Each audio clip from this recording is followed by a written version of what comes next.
잠언 18장 1절에서 12절 말씀. 1절부터 3절은 미련한 자의 악한 행위들이 나오는데요. 먼저 자기 욕심을 채우는 모습을 볼 수 있습니다.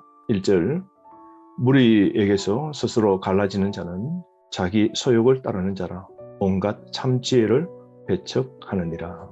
공동체의 분열을 일삼는 자, 그들의 특징은 교만하고 완고한 태도입니다. 자기의 의견을 계속해서 주장하고 참된 지혜를 배척하는 것이죠.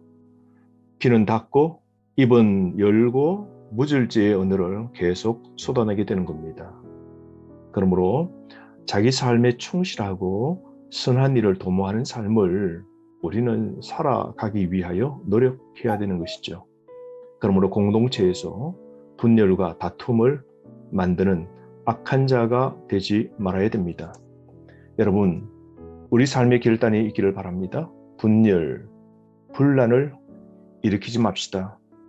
허탄한 일에 관심 두지 않는 경건의 삶을 살아야 됩니다. 특별히 교회 공동체에서 분열을 조장하거나 사람들을 모으거나 내 뜻을 주장하기 위하여 악한 의도와 동기를 가지고 하는 행위는 모든 것이 어리석은 자요 악한 자의 행위임을 기억해야 됩니다.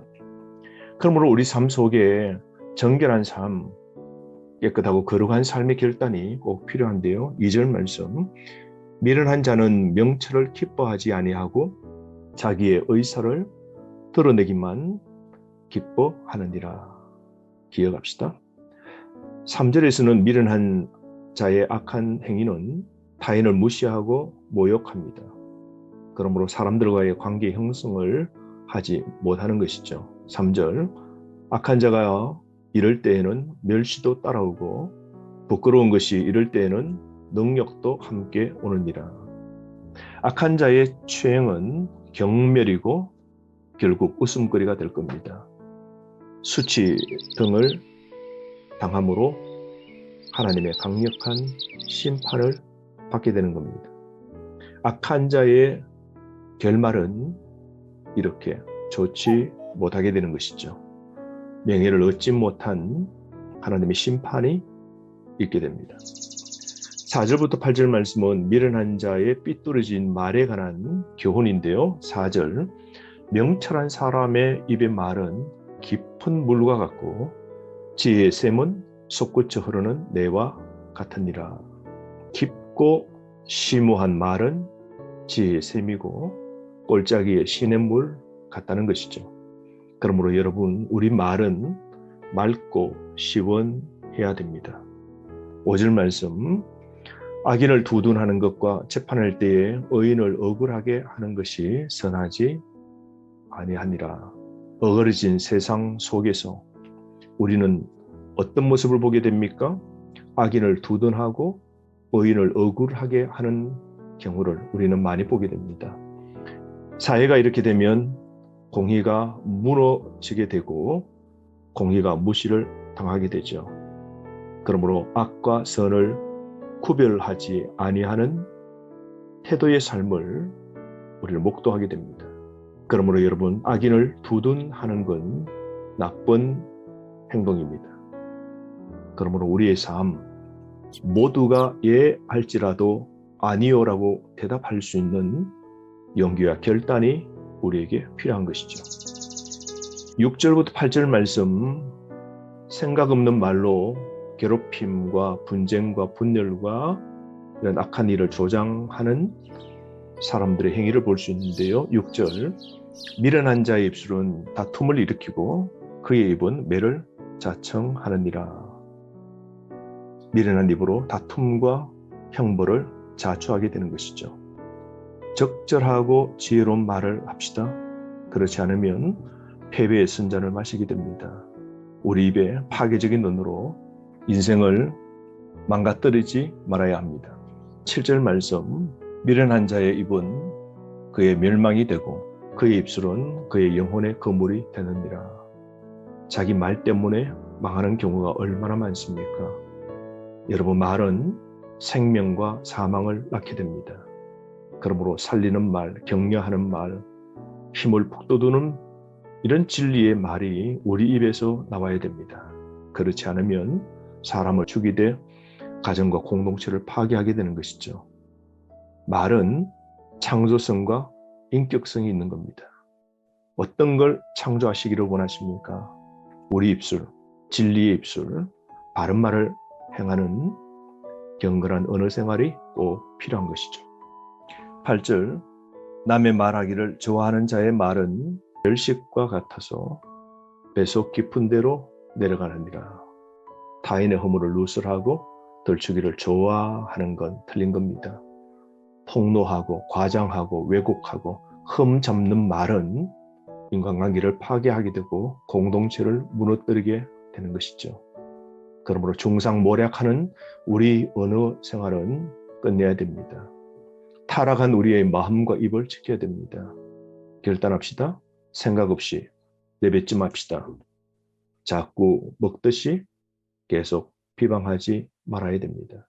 9절의 말씀은 게으름에 관해서 말씀하고 있는데요. 게으른 그 행위는 일을 망치게 됨을 말씀합니다. 9절, 자기의 일을 게을리하는 자는 패가하는 자의 형제니라. 게으름은 악만큼 파괴적인 것이죠. 방탕으로 망치는 자의 모습이 바로 게으른 자의 모습입니다. 그러므로 태만을 조심해야 되죠. 남 허물을 덜추는 일에 열심이고 정작 자신의 일은 하지 않는 게으른 자가 되지 말아야 됩니다. 대가 없이 결실을 기대하지 맙시다. 오늘도 부지런하게 주어진 하루의 한 날의 삶을 우리는 살아가야 되는 겁니다. 10절 말씀, 하나님의 이름을 의지하는 자, 그런 의인은 안전함을 말씀하고 있습니다. 10절 말씀, 여호와의 이름은 견고한 망대라 의인은 그리로 달려가서 안전함을 얻느니라. 여러분, 삶의 안전은 여호와의 이름이 있는 것입니다. 의지할 만한 유일한 대상 하나님이시죠. 하나님의 자비와 선하심을 기억합시다. 공의에 다 맡기고 전폭적으로 하나님을 신뢰하는 삶을 삽시다. 그러므로 최종적인 우리의 의지의 대상은 하나님뿐이시죠. 11절 말씀, 부자의 재물은 그의 경관성이라 그가 높은 성벽같이 여기느니라. 부자들은 재물을 의지합니다. 그러나 지혜 있는 자는 재물이 아닌 여호와 이름 하나님을 의지하게 되는 것이죠. 그러므로 재물은 언젠가 무용하고 무력하게 될 날이 오는 것이죠. 가만히 생각해 보십시오. 돈이라는 것이 경기 변동이 있거나 천재지변이 생기거나 내가 질병에 걸리거나 사고를 당하거나 죽음 앞에서 우리의 물질은 무너지고 사라지게 됩니다. 그러므로 우리 삶, 멸망과 수치 당할 때가 옴을 기억하며 세상의 재물, 우리 마음을 거기에 두면 안 됩니다. 12절 말씀, 사람의 마음의 교만은 멸망의 선봉이요 겸손은 존귀의 짬입니다. 여러분, 하나님보다 자신을 신뢰하고 하나님 의지할 생각을 하지 않는 건 바로 교만입니다. 그러므로 우리는 자신보다 하나님을 의지해야 되는 겁니다. 여러분, 교만과 겸손 사이에 우리의 마음의 방향은 어디로 향해 있습니까? 오늘 하루의 삶, 타인을 높이고 자신을 낮추는 자가 하나님의 영광을 얻게 됩니다. 그러므로 우리 삶, 거룩하고 정결한 삶, 마음을 잘 지키는 삶이 필요하죠. 마음이라는 것은 양심과 내면을 대표하는 기관이죠. 의사결정의 기관입니다. 그러므로 마음을 높이는 교만은 멸망으로 가는 지름길이 되는 것이죠. 마음을 낮추면 하나님이 높이셔서 산성에 거하듯 늘 안전한 삶이 보장됩니다. 참 안전은 오직 하나님 안에 있습니다. 생명의 주인, 역사의 주인이 바로 하나님이시죠. 그러므로 눈에 보이는 세상 것에 집착하지 말고 안 보이는 주님 따라 살아야 됩니다. 바른 마음 먹고 사는 결단이 우리에게 있기를 바랍니다.